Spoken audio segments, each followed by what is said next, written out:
자, 여러분 핸드북에 보면 1강 제목이 나와 있죠? 뭔가요? 1강, 2강 제목이 기도를 왜 해야 하는가? 기도를 해야 되는 이유를 찾지 못했습니다. 그러니까 왜 기도하느냐 하면 목자가 시키니까 하는 겁니다. 기도할 마음이 전혀 없고 해야 될 이유도 잘 갖고 있지 않는데 계속해서 뭐 사진 찍어 올리라 그러죠. 그 다음에 목장에 가면 몇 번 기도했나 묻죠. 그러니까 야, 이거 안 하다가는 진짜 취급을 못 받겠다. 그래서 기도할 마음은 전혀 없지만 그래도 뭔가 내가 이 정도 교회 다녔으면 이쯤은 해야 되겠다라는 생각 때문에 기도하실 수도 있겠죠. 근데 원래 기도는 그렇게 하면 지속이 안 된단 말이에요. 재미도 없고. 기도를 꼭 해야 되냐? 기도를 해야 되는 이유가 있냐? 거기에 대해서 오늘 저녁에 2강의 연속으로 좀 하도록 하겠습니다. 기도를 왜 해야 되는가?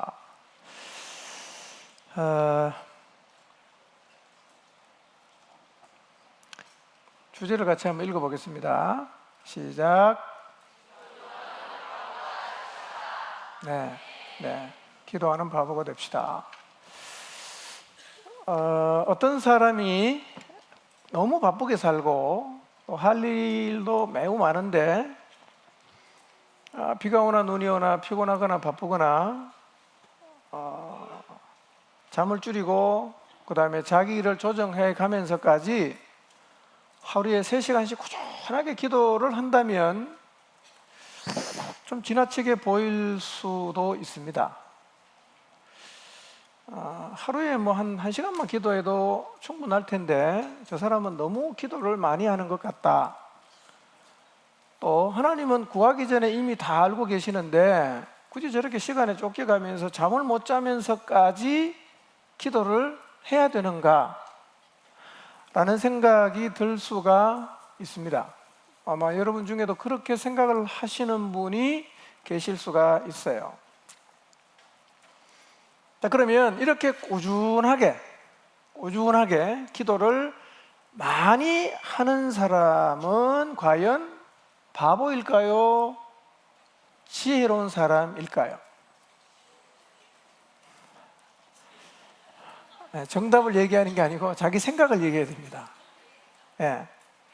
만약에 이 사람이 정말 지혜로운 사람이라고 생각한다면 그 사람은 기도를 하겠죠.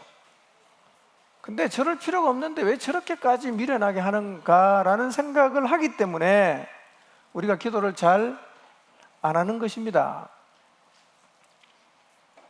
정직하게 여러분 자신에게 한번 질문해 보십시오. 나는 기도를 어떻게 생각하고 있는가?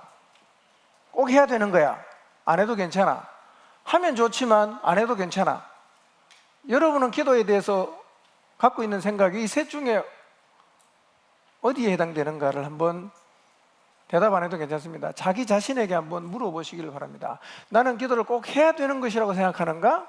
두 번째, 안 해도 괜찮다고 생각하는가? 셋째, 나쁜 건 아닌데 그래서 하면 좋지만 안 해도 상관이 없다 라고 생각을 하는지 한번 정직하게 여러분의 생각을, 여러분의 가치를 이 시간 한번 물어보시면 좋겠습니다. 어떤 사람은 기도를 비효율적인 것으로 생각합니다. 별로 이게 효율적이지 않은 거다. 저거 해도 하면 좋지만 안 해도 괜찮은데 사실은 기도는 시간이 나는 사람이 그냥 뭐 소일거리로 하는 것이지 바쁜 사람은 그냥 열심히 그 일 열심히 하다가 나중에 은퇴한 다음에 기도를 하는 것이지 바쁜 사람은 굳이 기도를 안 해도 된다고 생각을 합니다. 그런데 그렇게 생각을 하는데 너무 바쁜 사람이 계속 기도를 하면 그 사람이 좀 뭔가 비효율적이라는 생각을 한단 말이에요. 꽤 시간이 많이 지난 얘기입니다. 저희 교회가 여기 오기 전에 해도동에 있었는데요. 해도동에서 교회를 짓고 첫 번째 교회를 지었어요. 건축비를 지불을 못해서 굉장히 힘든 시기를 보낸 적이 있었습니다. 그때 제 나이가 20대 중반이었어요. 한 20년 지났죠?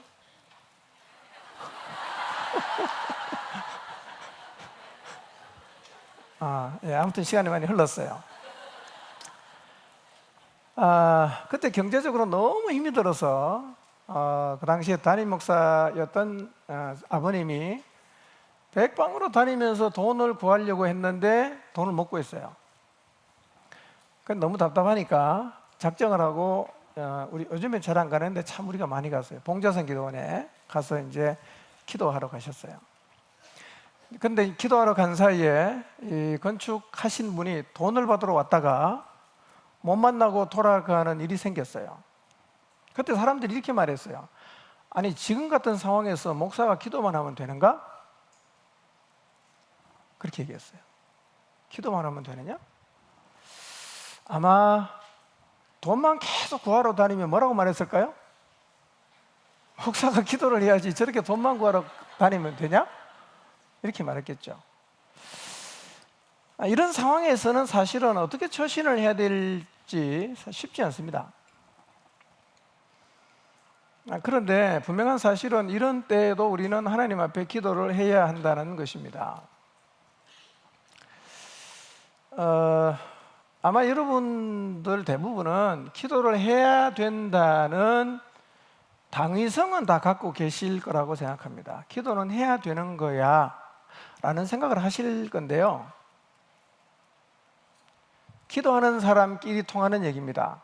기도하려고 노력하는 우리끼리 하는 얘기. 가끔씩은 여러 이유들 때문에 이런 질문이 생길 때가 있어요. 기도를 하는 게 과연 무슨 소용이 있는가? 이런 생각이 들 때가 있어요. 기도를 하는 게 과연 무슨 소용이 있는가? 왜 이런 생각을 할까요? 그 사람은 틀림없이 기도를 했는데 하나님이 기도에 응답하지 않았을 거예요. 그래서 내가 열심히 기도를 했어요. 근데 일이 진행되는 걸 보니까 결국은 하나님의 뜻대로 다 하는 거예요. 열심히 기도하라고 해서 기도를 했는데 결국은 좀 나쁘게 말하면 하나님이 자기 뜻대로 다 하는 거예요. 내 뜻은 하나도 안 들어주고. 그러니까 기도를 힘들게 할 필요가 없겠다. 왜냐? 결국은 자기 뜻대로 다 하실 거니까. 예. 이런 일이 반복이 될 때 우리의 마음에서 기도할 마음이 식어지는 거예요. 기도 안 해도 되겠다 해본들 결국은 하나님이 자기 뜻대로 다 하실 건데 굳이 내가 시간을 들여가면서 기도를 할 필요가 있겠는가? 그런 생각을 할 수도 있어요. 종교개혁을 주도했던 마르틴 루터는 기도에 관해서 이렇게 말을 했어요. 구두쟁이는 구두를 만들고 양복쟁이는 코트를 만들듯이 신자는 기도를 해야 한다. 신자가 해야 되는 대표적인 행위를 기도라고 얘기를 했어요. 이 말을 뒤집으면 이런 말입니다. 구두를 만들지 않은 사람은 구두쟁이가 아니고 코트를 만들지 않은 사람은 양복쟁이가 아니듯이 기도하지 않는 사람은 신자가 아니라는 말입니다. 그만큼 신자에게 있어서 기도는 대단히 중요하고 절대로 분리시킬 수가 없는 것이라는 겁니다. 자, 그러면 이 시간에는 기도를 왜 해야 되는가? 왜 기도를 해야 되냐? 여기에 대해서 말씀을 상고할 텐데요. 먼저 기도를 왜 해야 되는지에 대한 질문에 한번 30초 시간을 드릴 테니까 여러분 스스로 대답을 하시고 교재에다가 적으시길 바랍니다. 나는 기도를 왜 해야 된다고 생각하느냐라는 질문에 대해서 이런 이유로 기도를 해야 된다고 생각한다 라고 한번 적어보시길 바랍니다. 기도 왜 해야 되냐? 한번 적어보십시오. 30초 적을 수는 없겠지만 그래도 여러분은 몇 가지라도 적을 수는 있을 거예요. 기도를 왜 해야 되는가?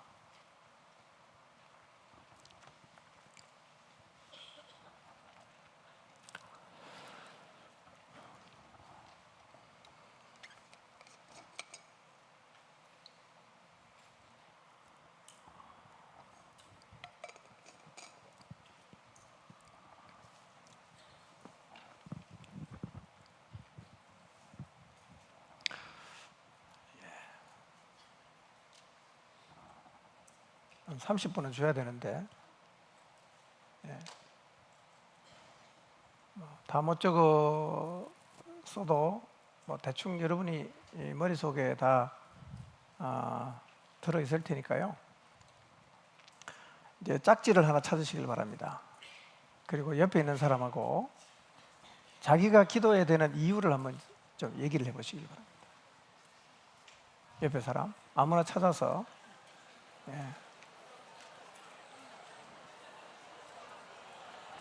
둘이 안 되면 셋이 해도 괜찮습니다.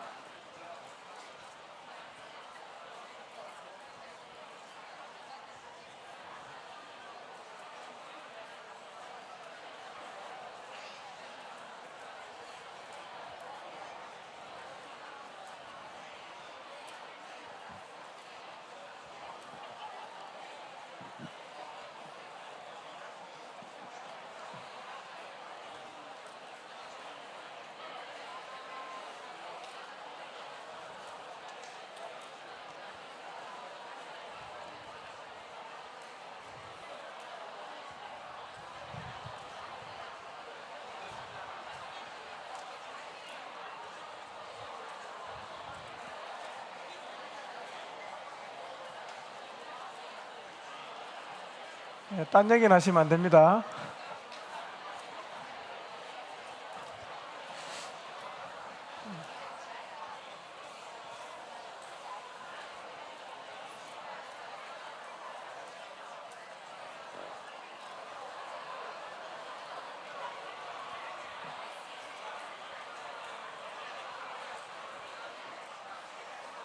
자, 이제 됐습니다.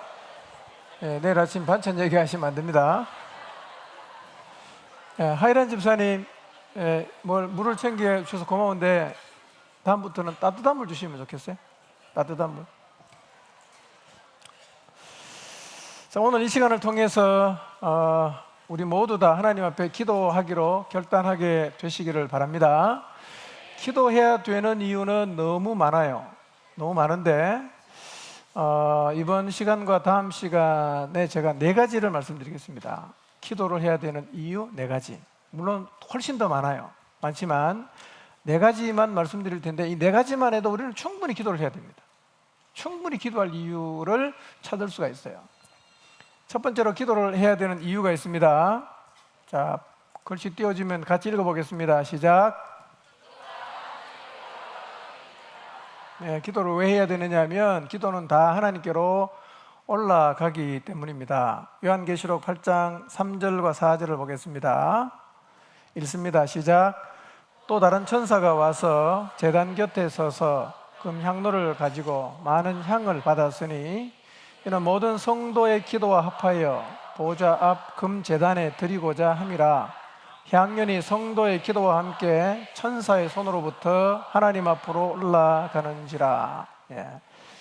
이런 말씀이에요. 천사가 금향료를 가지고 많은 향을 받아서 그 향하고 성도의 기도를 합해 갖고 보좌 앞에 있는 금제단에 드립니다.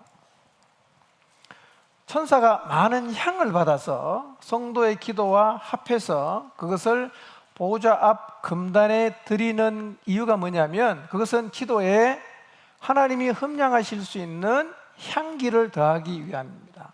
그러니까 하나님께서 성도들의 기도를 향기로운 제물로 받으시도록 하기 위해서 천사가 그렇게 한다고 말씀하는데요.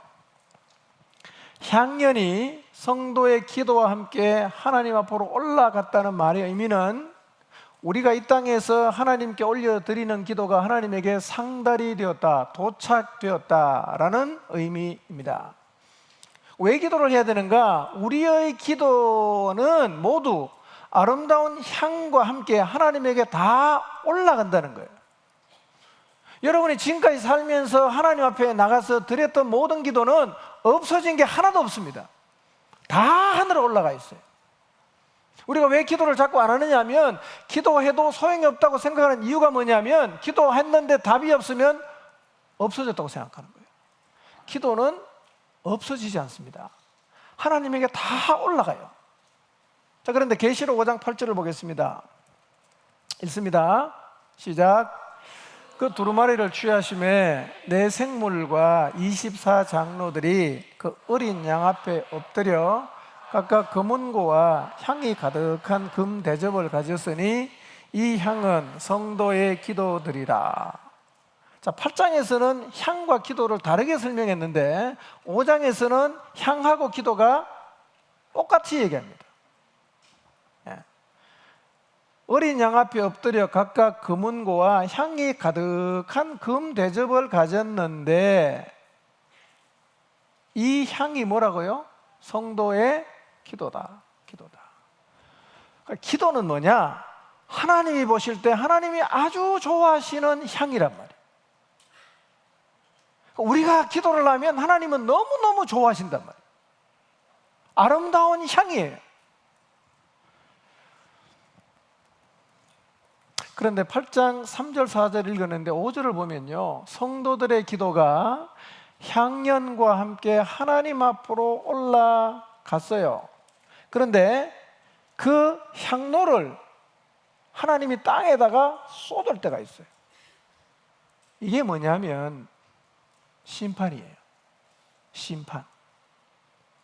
그러니까 하나님은 우리의 기도를 다 들으시고 어느 순간 그것을 다 세상에 쏟으면서 심판한다. 그래서 8장 5절 말씀은 7 나팔 재앙이 하늘로 올라간 성도들의 기도에 대한 하나님의 응답으로 도로 땅으로 떨어진다는 거예요. 기도가 없어진 겁니까? 안 없어져요. 다 기억하고 있다가 어느 날 하나님이 이 땅을 심판할 때 기도의 근거에서 그 기도의 향연을 이 땅에 쏟는데 그게 뭐라고요? 심판이에요. 심판. 물론 성도의 기도가 하나님의 주권적인 진노의 본질을 결정하진 않지만 하나님의 주권적인 심판에 성도의 기도가 부분적인 역할을 한다는 말입니다. 여러분, 성도들이 드리는 기도는 향연과 함께 하나님에게로 다 올라갑니다. 수많은 성도들이, 수많은 순교자들의 기도가 계속해서 하나님 나라로 올라가요. 그러다 어느 날 하나님 그걸 이 땅에 쏟을 때가 있습니다. 그게 뭐라고요? 심판이에요. 심판. 우리는 이 땅에서 인간의 이기와 사악함, 하나님을 대적하고 반역하는 것들을 해마다 목도를 하고 있습니다. 이런 세상을 바라보면서 우리가 열심히 하나님 앞에 기도를 올려드리지만 하나님께서 그런 세상의 방향을 바꾸지 않는 것을 보면 우리 안에 이런 생각이 들죠. 도대체 하나님이 기도를 들으시는 건가? 라는 의구심이 생길 수가 있어요. 그런데 그 기도는 다 하나님 앞에 올라가 있습니다. 그러다가 어느 날 심판으로 하나님께서 이 땅에 다 쏟아 붓는 날이 온다는 거예요. 기도 없어지는 거 아니에요. 아름다운 향이 되어서 하나님에게로 다 올라갑니다. 근데요, 8장 5장 8절에 향이 가득한 뭐라 그랬어요? 금 대접이잖아. 금 대접. 기도가요, 이 기도가 금 대접에 담겨서 하나님에게 올라간다는 의미는 뭘까요? 양푼에 담아 올라가는 게 아니고요, 지프로 대충 사서 올라가는 게 아니라 우리의 기도는 금 대접에 담겨서 하나님에게 올라간다는 성경의 표현은 기도를 하나님이 그만큼 어떻게 생각한다는 거예요? 허접하게 여기는 게 아니라는 거예요. 시간 낭비하는 것처럼 기도를 하나님은 쓰잘데없는 것으로 여기질 않아요. 굉장히 중요하게 생각합니다. 그래서 우리의 기도는 금 대접에 담겨서 하늘로 다 올라간단 말이에요. 이렇게 하나님이 기도를 귀하게 보십니다.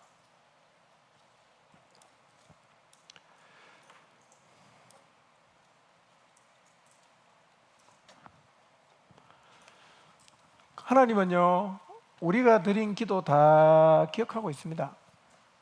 근데요, 저도 그렇고 여러분도 아마 그러실 건데요, 우리가 하나님 앞에 드린 기도를 잊어먹을 때가 있어요. 내가 기도해놓고 내가 다 잊어먹었어요. 근데 누구는 잊어먹지 않느냐? 하나님은 잊어먹지 않습니다. 나는 기도해놓고 잊어먹었는데 하나님은 내가 드린 기도 안 잊어먹고 다 기억하고 있어요. 그러다가 어느 순간 하나님께서 내가 올려드린 기도를 응답을 하십니다. 기도하신 분은 그런 경험을 하실 거예요. 기도하고 잊어먹었어요. 한참 살다가 보니까 내가 예전에 드린 기도를 하나님이 다 이루어 주셨다는 사실을 볼 때가 있어요. 소름이 끼칩니다. 우둔한 우리는 하나님 앞에 기도하고 잊어먹어요. 그리고 우둔한 우리는 내가 한 기도 하나님이 잊어먹지 않고 다 기억하다가 응답해 주셨다는 사실을 눈치를 못 채지만, 그러나 하나님은 절대로 잊어먹지 않습니다. 잊어먹지 않습니다. 기도는 해야 됩니다. 기도는 할수록 이익입니다. 기도하는 사람은 절대로 바보가 아닙니다. 기도하는 사람은 진짜 지혜롭고 똑똑한 사람이에요.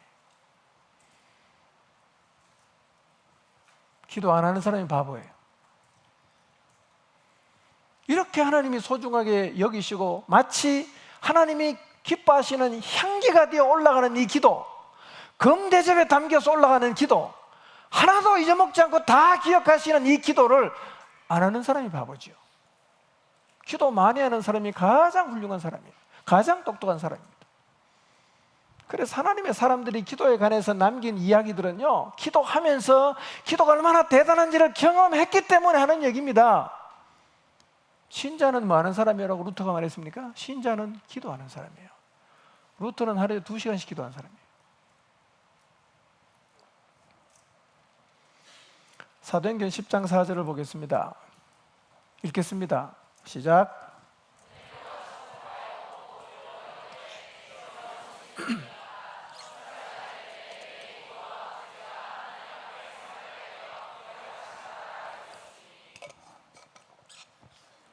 고넬료라는 로마 군대의 백부장이 가이사랴에 주둔한 로마 군대의 주둔군의 대장 정도 되는 사람입니다.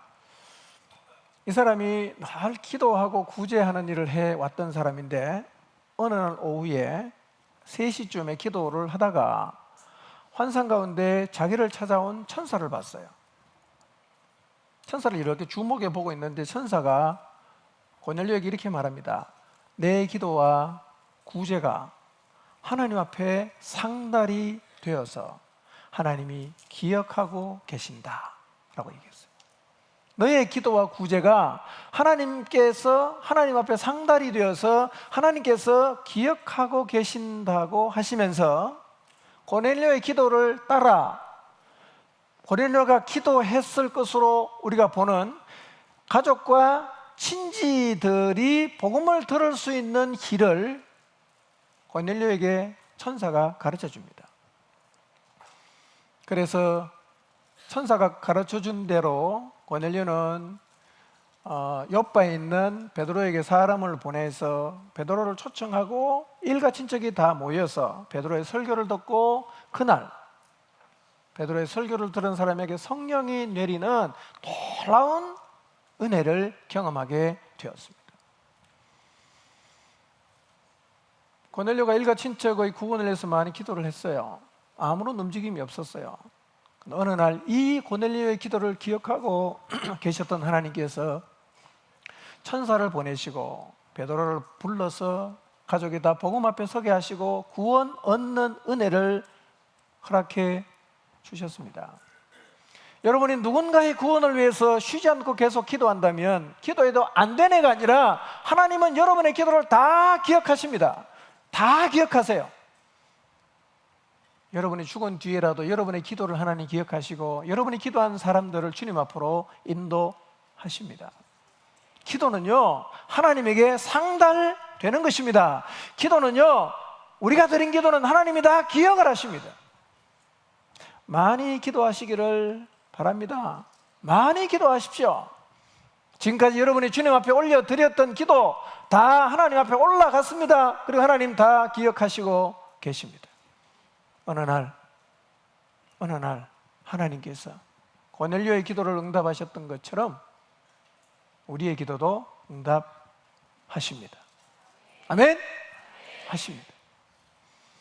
출애굽기 6장 5절입니다. 읽겠습니다. 시작.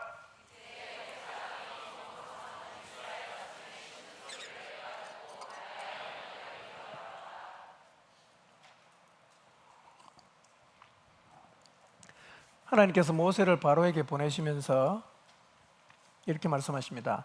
애굽 사람이 종으로 삼은 이스라엘 자손의 신음 소리를 내가 듣고 나의 언약을 기억한다. 이렇게 말씀하셨어요.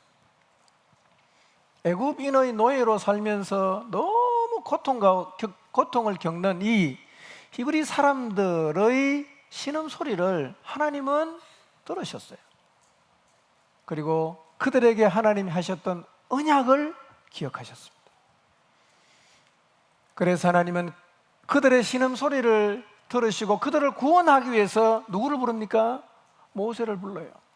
모세와 씨름하시잖아요. 그리고 모세를 바로에게 이스라엘을 구원하는 구원자로 보내셨습니다. 여러분, 히브리인들은 노역을 하면서 너무 힘들었으니까 기도의 형식을 갖추지 못하고 기도를 했을지 몰라요.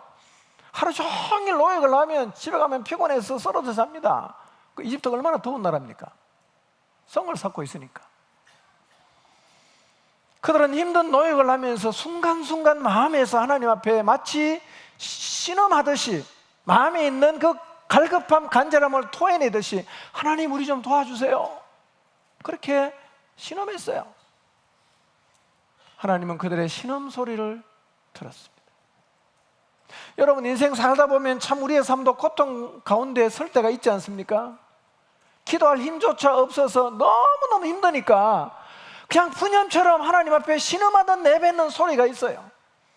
남편과 관계가 너무 힘들기 때문에, 자녀가 너무 힘들게 하기 때문에, 경제적으로 너무 고통을 받기 때문에, 건강이 너무 힘들기 때문에 밤마다 신음하는 소리 하나님은 들으십니다.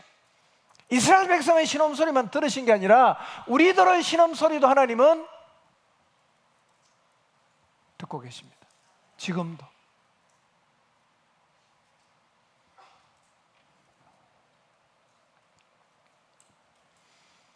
형식을 갖추지 못한 신음 소리까지 들으시는 하나님, 우리가 주님 앞에 마음을 다해 드린 기도 반드시 들으시고 우리에게 주신 약속을 기억하십니다. 그래서 기도는 해야 하는 것입니다. 들으시는 분이 계십니다. 약속을 기억하는 분이 있어요. 그 약속을 이루시는 분이 있습니다. 그렇다면 기도를 해야 되지 않겠어요? 기도를 다시 시작하게 되시기를 바랍니다. 온갖 것을 다 기도하십시오. 기도는 온갖 것을 다 하는 거예요. 모든 걸 다 얘기해도 됩니다. 누가복음 1장 13절입니다. 읽겠습니다. 시작. 천사가 그에게 이르되 사가랴여 무서워하지 말라. 너의 간구함이 들린지라. 내 아내 엘리사벳이 내게 아들을 낳아주리니 그 이름을 요한이라 하라. 침례 요한의 아버지 사가랴가 제사장이었습니다.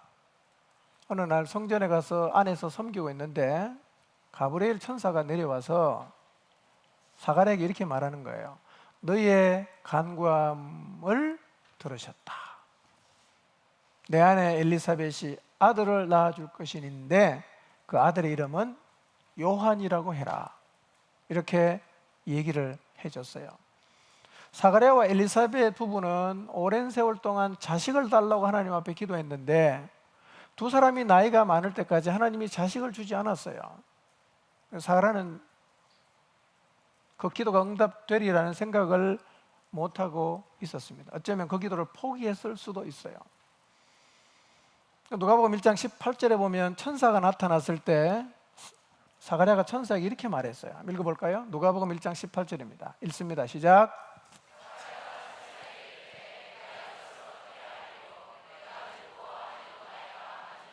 예.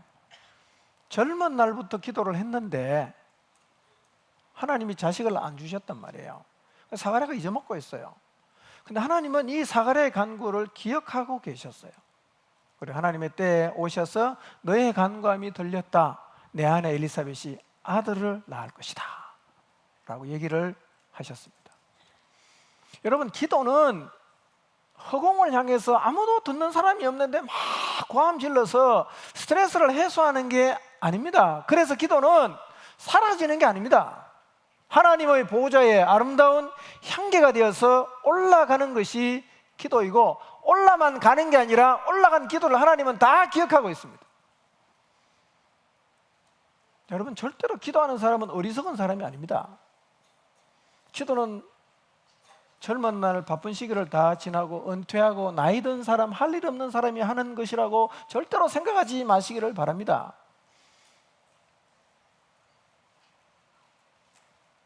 지금부터 기도를 시작하셔서 죽을 때까지 기도를 하나님 앞에 드리시기를 바랍니다. 지금까지도 드린 기도 하나님 다 기억하십니다. 기도를 첫 번째는 왜 해야 됩니까? 하나님이 다 기억하세요. 다 올라갑니다. 그리고 하나님 다 기억하십니다. 그러니까 지금까지 여러분이 하나님 앞에 드렸던 기도 없어진 게 아니라 누가 다 기억하고 있어요? 다 기억하고 있습니다.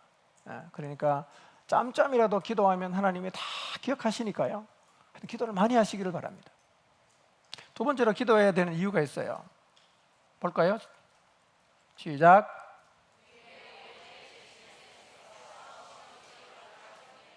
예. 그리스도인으로서 가장 잘 사는 사람은 예수님을 가장 많이 닮은 사람이에요. 그게 가장 훌륭한 그리스도인으로 인생을 산 사람이라고 할 수 있어요.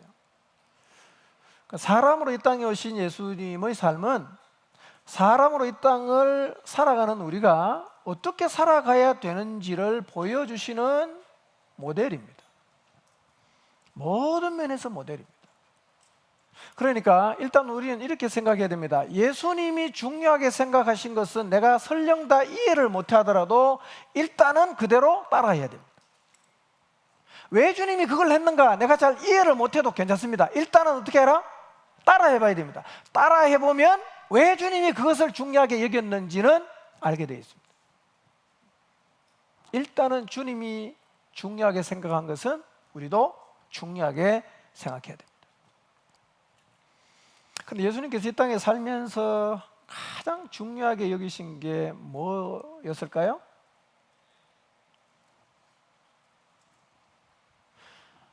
여러분, 예수님께서 이 땅에 사시면서 가장 중요하게 생각한 게 뭐냐면 아버지와의 교제였어요. 다르게 표현하면 기도였습니다.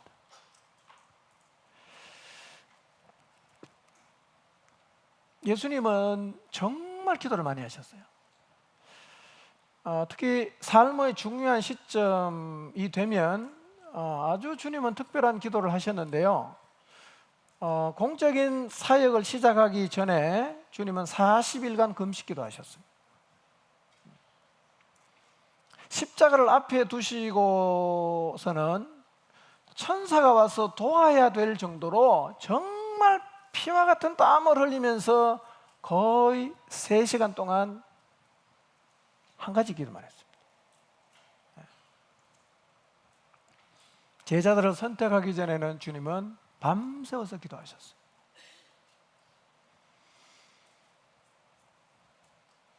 평소에도 기도는 예수님의 삶에 있어서 우선순위였어요. 그래서 이런 특별한 일이 없는 평상시에도 주님이 드리신 기도의 양은 엄청났습니다. 굉장히 기도를 많이 했어요. 기도는 예수님에게 우선순위였습니다. 왜 기도가 우선순위였느냐? 하나님과 교제니까요. 하나님과 교제니까. 이 교제를 예수님이 얼마나 중요하게 여기셨는가 하는 것은 뒤에 가서 좀 보도록 하겠습니다. 자, 누가복음 5장 15절 16절 같이 읽어보겠습니다. 시작.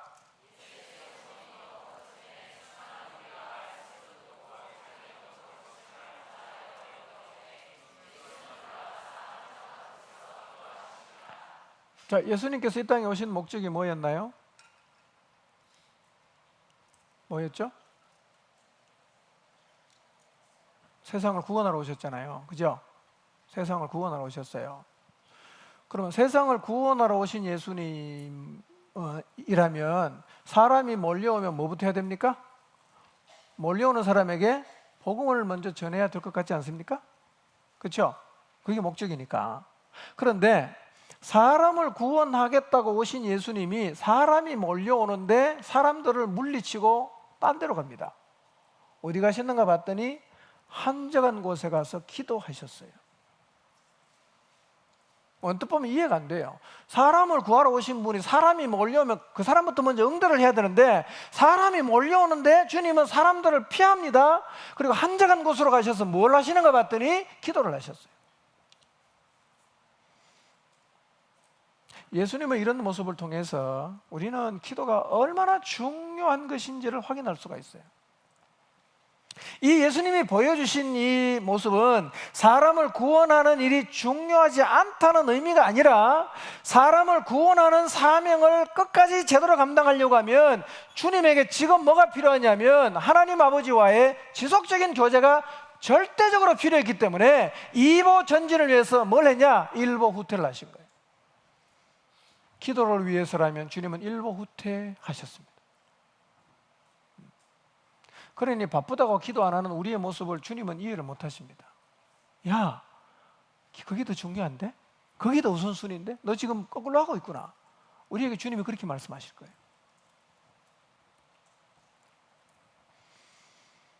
그러니까 우리가요, 하나님이 주신 사명을 제대로 감당하려고 하면 무엇을 1번에 놔야 됩니까? 하나님과의 교제예요. 만약 우리가 기도를 안 한다, 그럼 뭐를 제대로 감당 못할 확률이 높습니까? 주님이 주신 사명을 감당할 확률이 뚝 떨어지는 거예요. 실제로 기도를 안 하는 사람은 주님이 주신 사명을 감당하지 못한다고 말해도 하나도 틀리지 않습니다. 못한다고 단언해도 됩니다.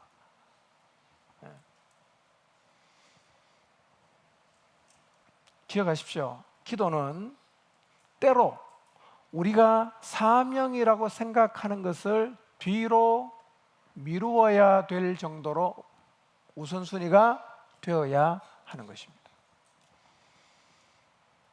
예수님의 삶은 기도를 빼놓고는 설명할 수가 없습니다. 설명할 수가 없어요. 자, 예수님이 어떻게 기도 생활하셨는가 한번 살펴보겠습니다. 마가복음 1장 35절입니다. 읽을까요? 시작. 예수께서 일어나 나가 한적한 곳으로 가사 거기서 기도하시더니 그랬어요. 언제 기도하셨어요? 새벽. 예수님은 새벽에도 기도하셨어요. 새벽에만 기도하신 게 아니라 새벽에도 기도하셨습니다. 마가복음 6장 46절 47절을 볼까요? 마가복음 6장 46절 읽습니다. 시작. 무리를 작별하신 후에 기도하시 산으로 가시니라. 저물매 배는 바다 가운데 있고 예수는 홀로 무태에 계시다가 그랬어요. 자, 무리를 작별하신 후 이때 무슨 일을 주님이 하셨냐면 오병이어의 기적을 행하신 직후입니다. 자, 오병이어의 기적은 5천 명이 무리들을 모아서 보리떡 5개, 물고기 2마리를 가지고 5천 명을 먹였죠. 예. 그 일을 하시고 나서 주님은 무리를 작별하십니다. 그 다음에 뭐 하셨어요? 일반적으로 우리는 사역을 끝내면 뭐 하러 갑니까? 쉬러 가죠. 예수님은 사역을 끝내고 어디로 가십니까? 기도하러 가셨어요. 자, 여러분 수련회 끝내고 곧바로 교회 가서 기도하신 적이 자주 있나요? 가끔 있나요? 예, 여러분 뭐 20번 중에 한 번 가도 가끔 해줄게요. 가끔 있죠? 예. 여러분 놀라운 표적을 행하셨습니다. 이 오병이어의 기적은 내가 하나님이라는 것을 보여주는 굉장히 중요한 표적이었어요. 그 엄청난 기적을 행하시고 무리를 다 보냈으면 일단은 좀 쉬자. 그렇게 쉬고 싶지 않겠습니까? 그래서 우리도 사역을 하고 그 다음에는 뭐를 멈춥니까? 기도를 멈추잖아요. 예. 수련회 끝나고 나서 기도를 멈춰요. 일주일은 좀 쉬자. 이전에 너무 열심히 기도했다. 너무 많이 하면 안 되겠다. 좀 쉬자. 예, 그렇게 쉬다가 영적으로 골로 가는 경험을 자주 하지 않습니까? 예, 일주일이면 충분합니다. 우리 정자담에 간증 참 잘했어요. 은혜 많이 받고 나서 일주일만 한번 기도 안 하고 살아보세요. 일주일이면 충분히 고갈됩니다. 충분히 고갈됩니다. 주님이 보여주시는 분명한 교훈이 뭐냐면 사역을 마치고도 뭘 해야 된다? 기도해야 된다. 놀라운 하나님의 역사를 경험한 후에도 뭘 해야 된다? 기도를 해야 된다는 거예요. 여러분, 그런데 무리를 작별하시고 예수님이 기도하라고 갔는데 그때는 언제였냐? 저물 때였어요. 저물 때. 그러니까 예수님은 기도를 새벽에만 하신 게 아니라 낮에도 하시고 밤에도 하시고, 예. 기회만 되면 주님은 늘 기도하셨어요. 우리도 이런 예수님의 모습을 통해서 기도를 배워야 합니다. 이렇게 말할 수 있어요. 기도 왜 해야 돼? 예수님이 하셨잖아. 이것도 우리가 기도를 해야 되는 이유가 될 수가 있습니다.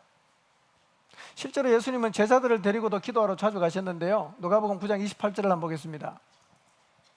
읽습니다. 시작.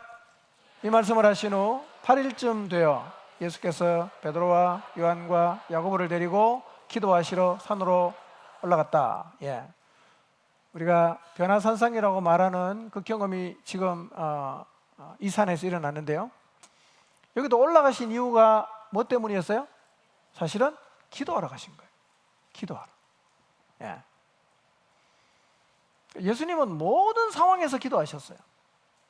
특별해 보이는 일이 없을 때에도 주님은 계속해서 기도하셨는데요. 예수님에게 있어서 기도는 뭐냐면 특별한 일이 아니라 그냥 삶의 일부였습니다. 기도가 그냥 삶이었어요. 기도를 빼놓고는 예수님의 삶은 우리가 설명할 수가 없어요. 그래서 우리도 예수님처럼 살려고 하면 예수님처럼 기도를 해야 됩니다. 예수님의 기도를 배워서 우리의 삶도 기도를 빼놓고는 설명할 수 없을 정도로 중요한 시점마다 기도해야 되고, 특별한 일이 없는 평소에도 예수님처럼 기도해야 됩니다. 기도해야 됩니다. 자, 그러면 이런 질문이 생깁니다. 예수님은 왜 이렇게 기도를 많이 하셨을까요? 왜 이렇게 기도를 많이 하셨을까요?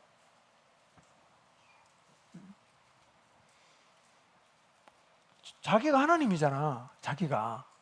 자기 자신이 하나님인데 굳이 그렇게 기도를 할 필요가 있었을까? 예수님에게 있어서 기도는 뭐냐면요, 아버지 하나님과의 교제였어요. 교제. 그리고 하늘에 계시는 하나님 아버지의 뜻을 확인하는 시간이었어요. 그러니까 기도라는 범주를 요구하는 것에만 딱 한정을 시키면 예수님처럼 기도할 필요가 없어지는 거예요. 기도가 단지 요구하는 것으로만 국한을 시켜버리면 부족하지 않을 때는 기도할 이유가 없어지죠. 근데 기도는 사실은요, 우리의 필요를 요청하는 것은 기도의 그 범주 속에 한쪽 귀퉁이에 조금이에요. 기도를 필요한 것을 요청하는 것이 전부인 것처럼 생각하시면 안 돼요. 기도를 통해서 뭔가 하나님 앞에 필요를 요청하는 것은 한쪽 귀퉁이 아주 작은 부분이고, 기도는 왜 해야 되느냐 하면 예수님의 기도를 통해서 확인할 수 있는 것은 하나님 아버지의 뜻을 확인하기 위해서 기도하는 거예요. 자, 요한복음 5장 19절을 보겠습니다. 요한복음 5장 19절 읽어볼까요? 시작.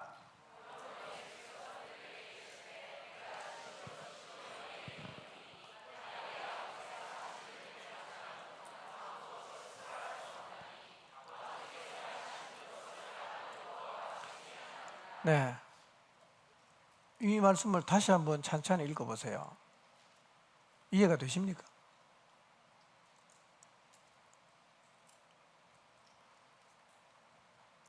내가 진실로 진실로 너희에게 말하는데 아들이 아버지께서 하시는 일을 보지 않고는 아무것도 스스로 할 수 없다. 이해가 되십니까? 우리도 이런 기도 안 하거든요. 우리도 이렇게 생각 안 해. 하나님 없어도 잘 살 수 있어. 뭐 내가 뭐 다 선택할 수 있고 나 인생 잘 꾸려나갈 수 있어 라고 우리가 생각하지 않습니까? 그런데 하나님이신 예수님이 이렇게 얘기하는 거예요. 내가 진실로 진실로 너희에게 이르노니 아들이 아버지께서 하시는 일을 보지 않고는 아무것도 스스로 할 수 없다. 그랬기 때문에 예수님은 뭐 하시는 거예요? 끝없이 기도하는 거예요. 왜? 스스로는 아무것도 할 수가 없으니까. 아무것도 할 수 없으니까. 아버지께서 행하시는 것을 봐야 자기 자신도 할 수 있으니까. 그러니까 주님에게 있어서 기도는 삶 자체였습니다. 이거를 다르게 표현하면 예수님은 하나님 아버지에게 절대적으로 의존하셨어요. 절대적으로 의존하셨어요.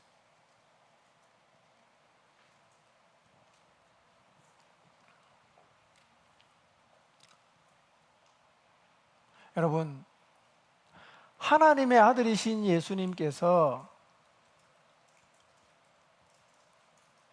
아버지 하나님에게 이렇게 의존적이셨다면 우리는 어떠해야 되겠어요? 우리는 예수님보다 더 의존해야 되지 않습니까? 그분은 하나님이심에도 불구하고 하나님 아버지를 절대적으로 의존했는데 오늘 우리는 하나님을 의존하지 않아요. 내가 다 알아서 해요. 그냥 기도할 필요가 없는 거예요. 기도를 왜 해야 하느냐고 질문한단 말이에요.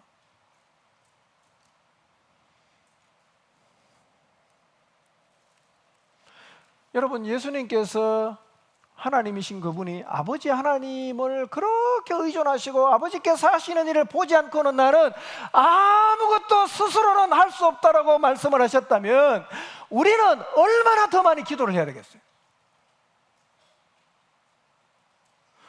우리가 기도를 안 한다는 얘기는 뒤집으면 우리가 하나님을 뭘 안 한다는 겁니까?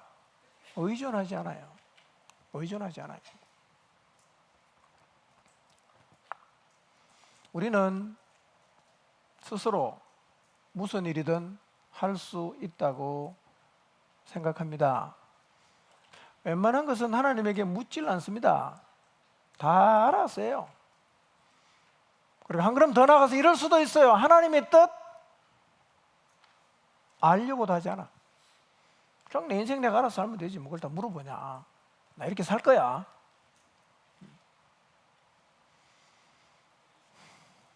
여러분, 이 말씀 앞에서 오늘 여러분의 모습을 한번 돌아보게 되시기를 바랍니다. 여러분, 하나님께 묻습니까? 여러분, 하나님 의존하십니까? 예수님만큼 의존하십니까?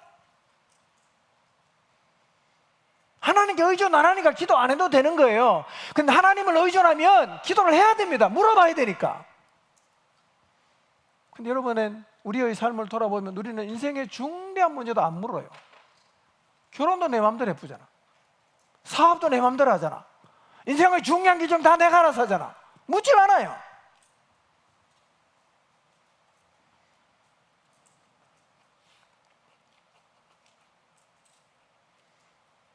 왜 안 물을까요? 어쩌면 우리의 마음속에 물어볼 이유가 없을 수도 있어요. 왜 묻냐? 내가 알아서 하면 되지. 나 어른이야. 나 배울 만큼 배웠어. 물을 필요 없어. 내가 알아서 하면 돼. 혹시 여러분 마음이 말이에요, 하나님께 물어볼 이유가 없어질 정도로 황폐해버린 것은 아닌지를 돌아보시기를 바랍니다.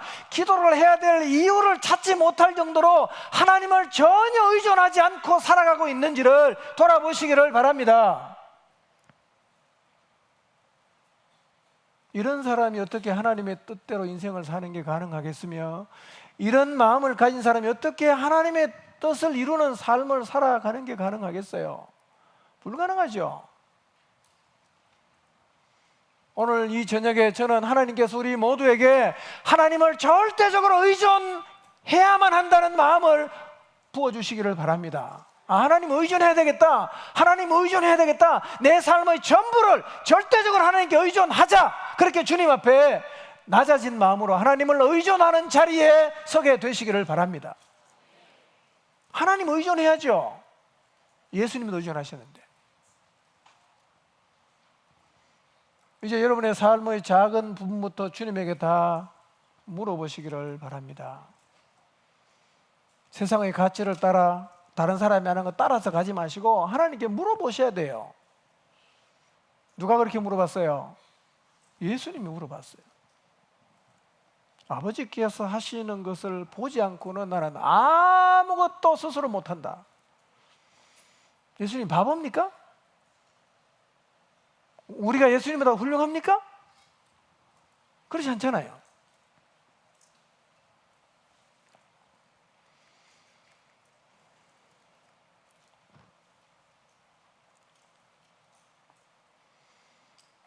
예수님이 그렇게 하셨다면 피조물인 우리가 그렇게 하는 것은 너무 당연한 일입니다. 우리 모두 전적으로 하나님께 의존적이 되어서 우리도 예수님처럼 나는 하나님을 떠나서는 아무것도 할 수 없습니다 라는 이 고백이 우리의 진심이 되어야 합니다. 이것이 우리의 고백이 된다면 우리는 다 주님에게 물어봐야 되잖아요. 그게 뭡니까? 기도잖아. 기도. 어떻게 기도를 안 하고 살 수가 있어요?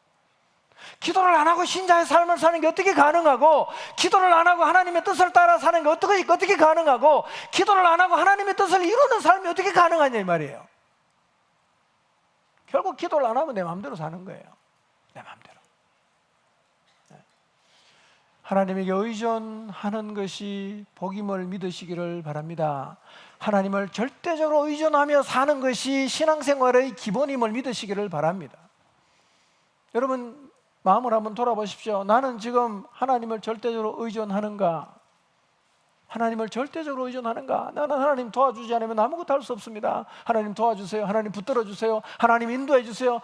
그런 정말 가난한 마음으로 내 삶의 모든 부분들을 주님에게 다 물어보고 주님이 인도하시는 대로 순종하며 살고 있는가? 아니면 아무것도 묻지 않고 모든 것을 내가 알아서 하고 있는가? 내가 알아서 하면 나는 하나님을 주인으로 모신 사람 아니잖아요.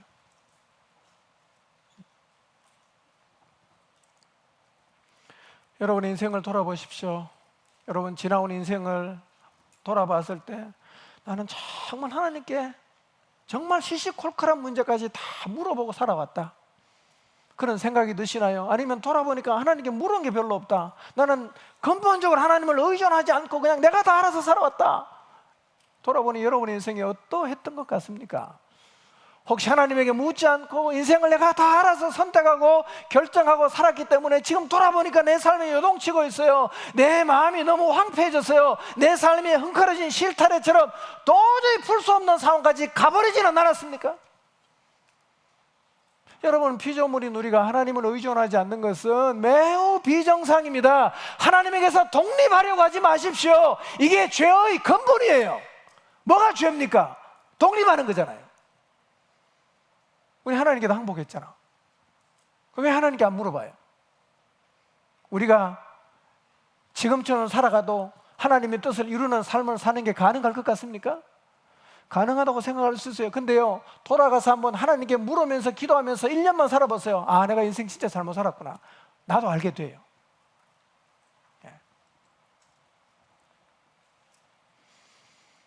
지금이라도 늦지 않았어요. 이제부터라도 예수님처럼 하나님을 절대적으로 의존하는 인생을 살아가시기를 바랍니다. 한번 그런 마음의 자세를 가져보세요. 기도 안 할 수가 없어요. 물어봐야 되거든. 하나님 이런 일이 있습니다. 어떡할까요? 물어봐야 되잖아. 하나님 이런 계획이 돌아왔는데 제가 어떻게 하면 좋겠습니까? 물어봐야 되지 않겠어요?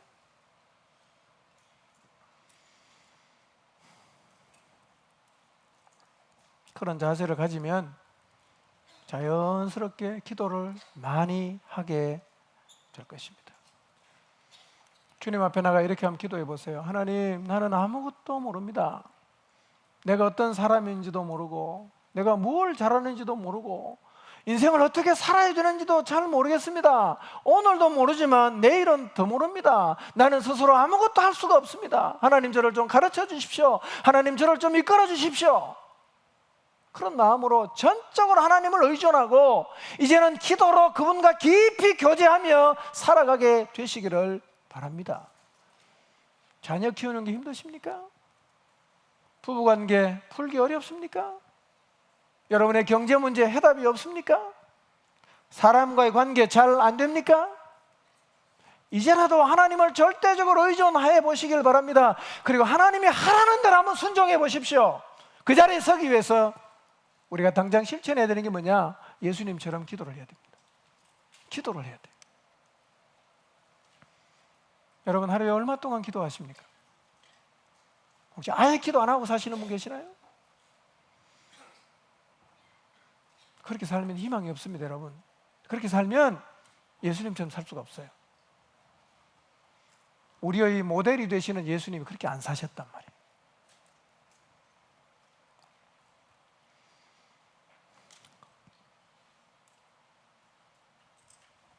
저희 한번 눈을 감아 보십시오. 눈을 조용히 한번 감아 보십시오. 하나님을 한번 생각해 보십시오. 나를 창조하시는 하나님, 나를 사랑하시는 하나님. 그 하나님 앞에서 나는 어떻게 인생을 살아왔는가를 한번 돌아보시기를 바랍니다. 여러분의 삶 가운데 지금 드러나고 있는 문제가 무엇입니까? 그 문제 하나님께 물어보셨어요? 저는 이 시간 우리가 하나님을 전적으로 의존했으면 좋겠어요. 여러분, 하나님을 전적으로 의존해 보십시오. 하나님께 전적으로 의존하겠습니다. 기대겠습니다. 전적으로 의지하겠습니다. 무슨 일이든 이제는 내 마음대로 안 하겠습니다. 하나님께 묻겠습니다. 그리고 지금 여러분의 삶의 상황을 주님께 물어보십시오. 하나님, 지금 제 삶에 이런 일이 있습니다. 어떻게 할까요? 물어보십시오.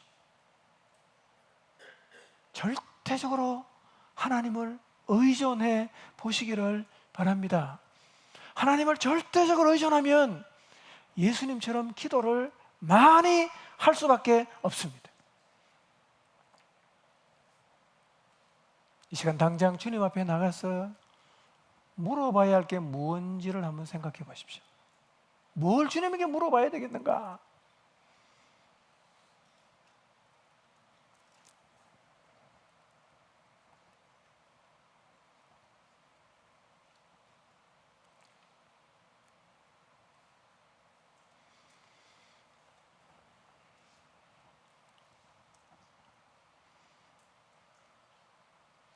절대적으로 의존한다면 다 물어봐야 됩니다.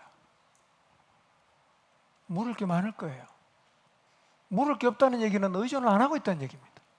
물을 게 너무 많아요. 오늘 이전에 기도하는 가운데 성령님께서 여러분의 마음 가운데 다가오셔서 여러분이 정말로 주님 앞에 의존하는 겸손한 마음을 가지고 다 의존하고, 그리고 여러분의 삶의 작은 부분부터 주님 앞에 묻는 삶이 시작되기를 바랍니다. 물으며 가보세요. 실타래 풀립니다. 물으며 가보세요. 길이 보입니다. 하나님에게는 언제나 길이 있잖아요.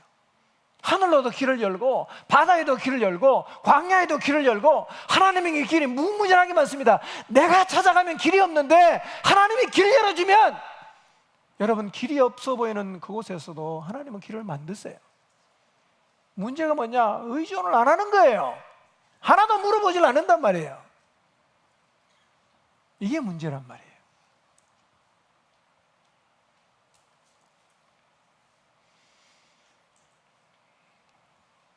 자, 눈을 뜨시고요. 이제 말씀 마무리하고 좀 기도하는 시간을 갖겠습니다. 아버지 하나님께 절대적으로 의존하신 예수님께서 아버지에게 묻는 방법이 뭐였냐? 그게 바로 뭐였다고요?